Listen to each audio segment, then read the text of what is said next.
So this is the biggest cue I can give.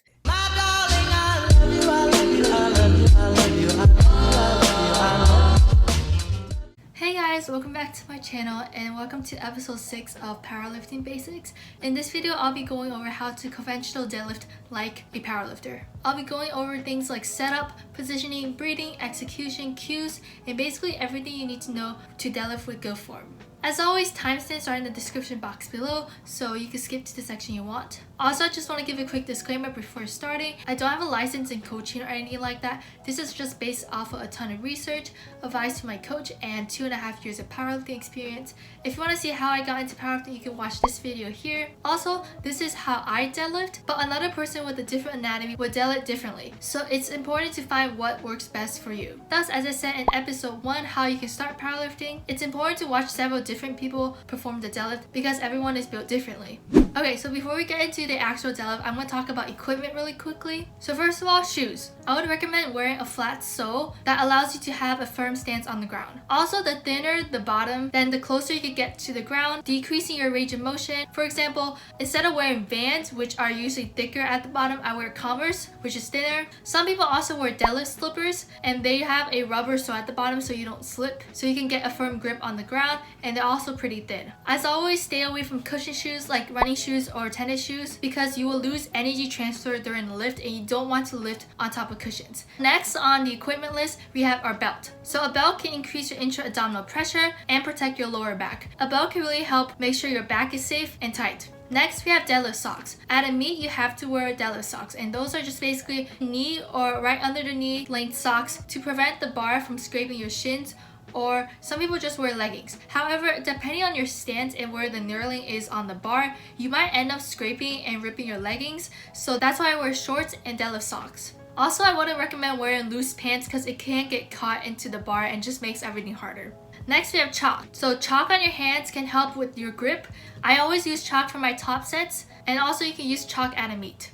Next, we have baby powder. I usually don't use this for my gym sessions. I would only use it for like a PR or stuff like that. But what you do is you put baby powder on your thighs to prevent the bar from sticking to your sweaty thighs as you pull the bar up at the very top portion where the bar is on your quads. So baby powder can just help reduce the friction and make it easier to slide up. But just remember, don't get baby powder on your hands since it makes it slippery. You don't want the bar to be slipping out of your hands. So put chalk on your hands and baby powder on your thighs. And lastly, we have straps. So with straps, you're basically pulling the bar from your wrists instead of your fingers. However, I would not rely on using straps because grip strength is also an important factor into your deadlift. And you cannot use straps at a powerlifting meet. So I only use them for Romanian deadlifts because I have to hold the bar for like a minute straight, and also for rack pulls. I don't use them for deadlifts because I want to be training my grip strength as well.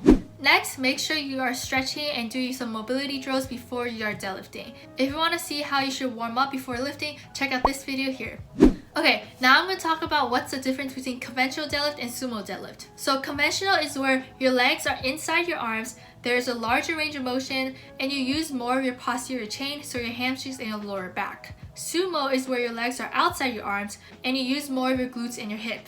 I personally pull conventional. I actually started out with sumo and I had a lot of hip pain with that. I don't have very flexible hips, so that's why conventional is the best solution for me. As a beginner, I would recommend training both and see which one you are stronger with. So anyway, I'll be talking about conventional today. I will link a few videos down below about sumo deadlift, but a lot of the cues and the execution tips still apply for sumo. It's only the setup part that is different, so you can skip to that section based on the timestamps in the description box below. Okay, so now we are at the setup. First of all, you want to face away from walls and mirrors and look out into open space. That way you won't be distracted by anything. Please don't deadlift inside a power rack or in front of a squat rack because squat racks are for squatting. Go deadlift somewhere else. Like especially if there's people who want to squat, don't deadlift in a squat place. Yeah, just don't do that. Next, I have a trick for easily adding plates without a deadlift jack. If you have a deadlift jack, then it's easy to load the plates. But most commercial gyms don't have a deadlift jack. So what you do is you take a 5-pound or 2.5-pound plate and you roll the plate that is on the bar onto that small plate. And next, you could just easily put on plates, and you can also do this when you're taking plates off. So that is what I always do. So yeah, for your stance and your grip, so you want to be in the most normal position. So what I do is I put my hands straight down and put my feet right inside of that. So it's definitely pretty narrow compared to my squat stance, but I like my shins to be perpendicular with the floor so I can press directly upwards. You want to put your feet under the bar so the bar is in the middle of your foot,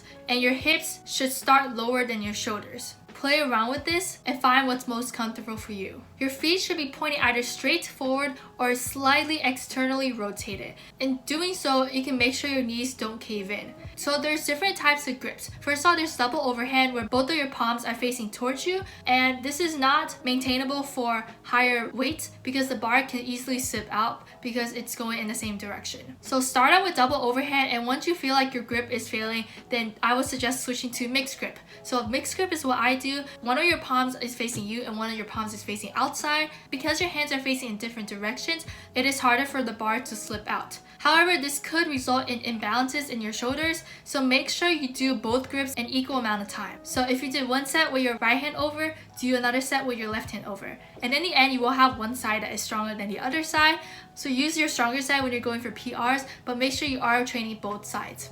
Lastly, there's hook grip. It's where you grip with your fingers over your thumb and you're basically like crushing your thumb. This is kind of painful, but a lot of people do this and it works for them. Also, your thumb will be kind of dead when you hook grip, so I don't do that since I have to use my thumb when I play piano. So either way, whatever grip you do, make sure you're gripping with your fingers and not your palm. So you don't want to over grip the bar. If you grip with your palm, the bar will end up slipping down into your fingers, and that downward acceleration will make the lift much harder than it actually would be. So start where the bar will end at the top. So it should be in your fingers and not in your palms. So next, we're talking about the eccentric motion into the deadlift. So unlike the squat and bench, there's no eccentric part of the lift. Eccentric is basically where you're going down. So when you're squatting, you go down before you go up. And for bench, you go down before you go up. But for deadlifts, you're just going straight up. So it's very easy to not be tight when starting the lift. Some things I don't recommend is jerking the bar up. I will talk about that later in common mistakes. Also, I don't recommend rolling the bar towards you to start because it is very hard to control the bar that way and it's not consistent since you have to make sure you pull the bar up exactly at the time the bar hits your shins, and that's very hard to control. So I would not recommend rolling the bar. A slight roll is okay, but nothing too big. So this is my setup. First, I set up my feet, and you can see me screwing my feet into the ground until I find my strongest and most stable position.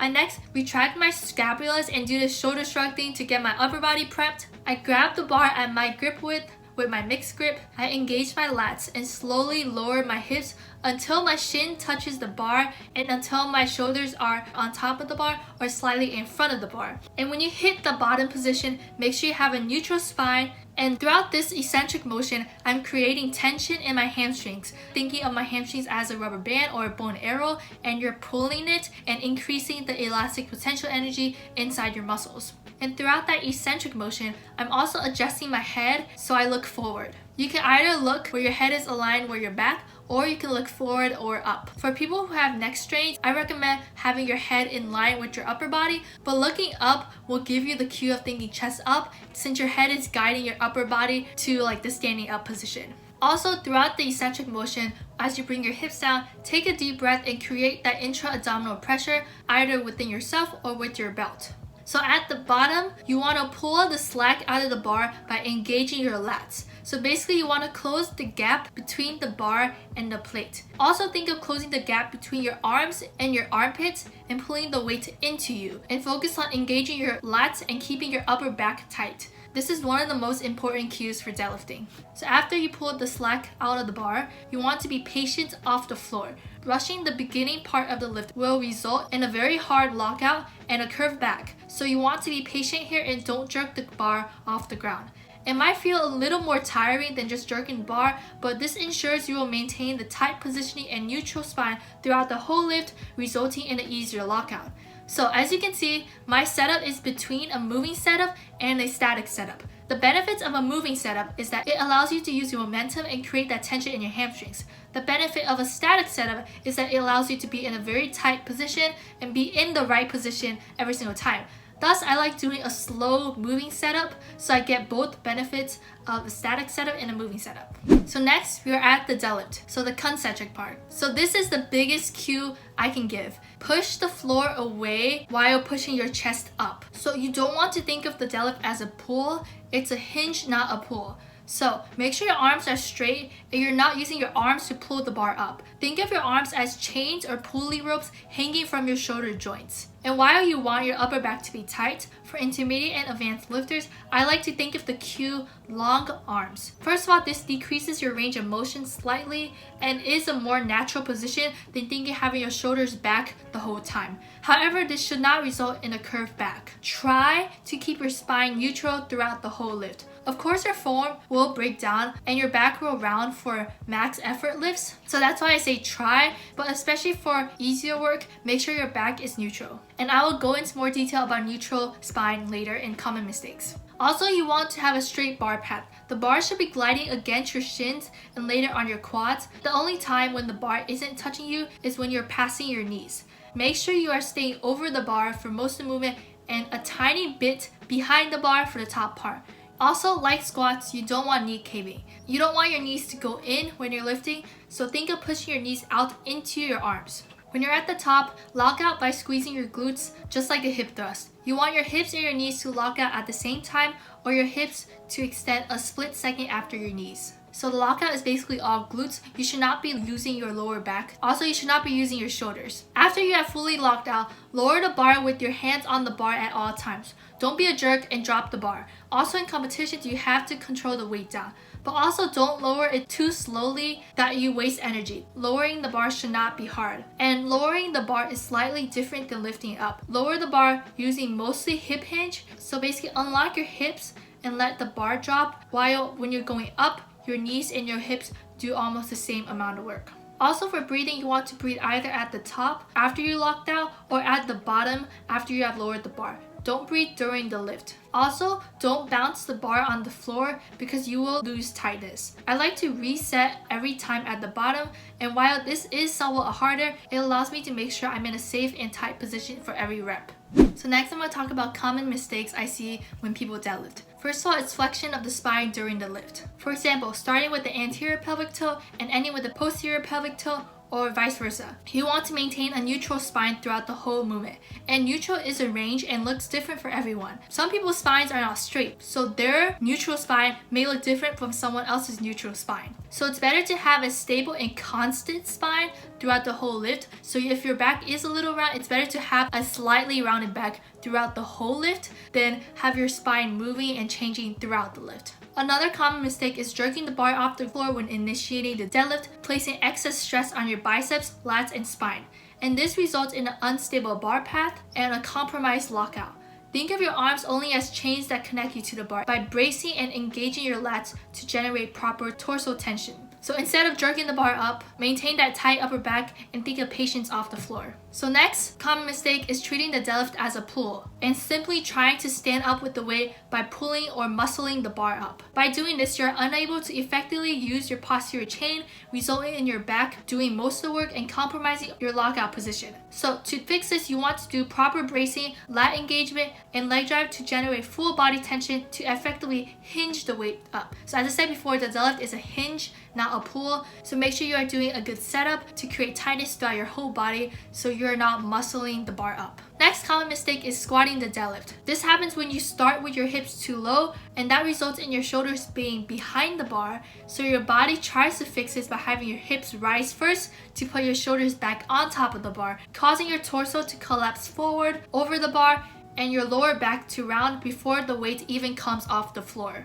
So the most common cause of this is you're setting up with your shins too far away from the bar. So try to move your shins closer to the bar so your hips are not as low, and find a position where your hips do not rise before the bar even moves off the ground. Next common mistake is your hips rising too fast, so you're Romanian deadlifting the bar up. So this is starting with your shins too vertical and you're unable to effectively use hip hinge, resulting in your back doing most of the work. So what I like to do is think of the same two cues, pushing your feet through the ground, your chest up, but also think of bringing your butt down instead of letting your hips shoot up. Also keep the bar against your shins at all times and sort of dragging the bar up against you instead of dangling the bar in front of you. So with most of these, your hips shoot up first. Honestly, you could have no problem with your form, but your hips still shoot up first. And that could just because you haven't practiced the deadlift enough times or the weight is just too heavy.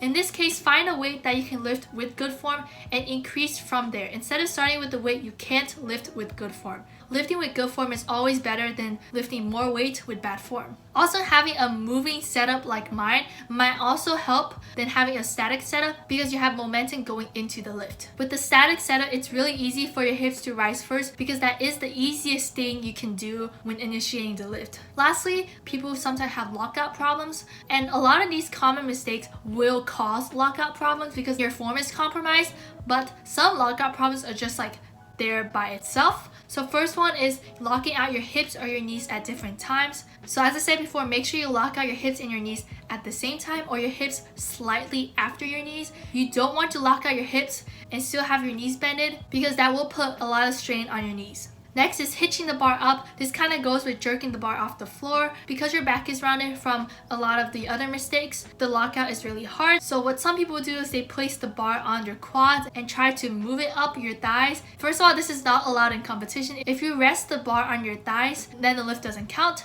And also you shouldn't do this because this puts excess strain on your lower back. Next, I see people do this way too often, and it's hyperextending at the top and using your back to lock out instead of your glutes. So at the top, at your lockout, all you have to do is lock out your glutes and stand up straight. You don't have to move backwards and hyperextend because first of all, it's really hard to do with heavier weights, and second of all, it puts strain on your lower back and your spine.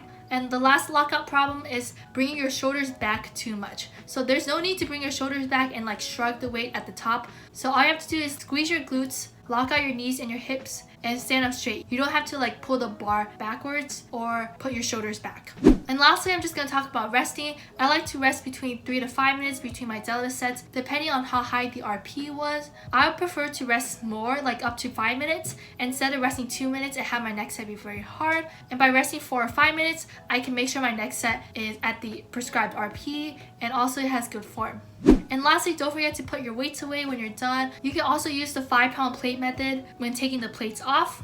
And yeah, so that is pretty much it for how to conventional deadlift with good form. If you found this video helpful, don't forget to like the video. Also subscribe and turn on the notification bell if you don't want to miss another video in this series. Follow me on Instagram if you want to see my lifts. And if you have any questions or video ideas, please leave them in the comments down below. And yeah, so thank you guys so much for watching, and I'll see you guys next week.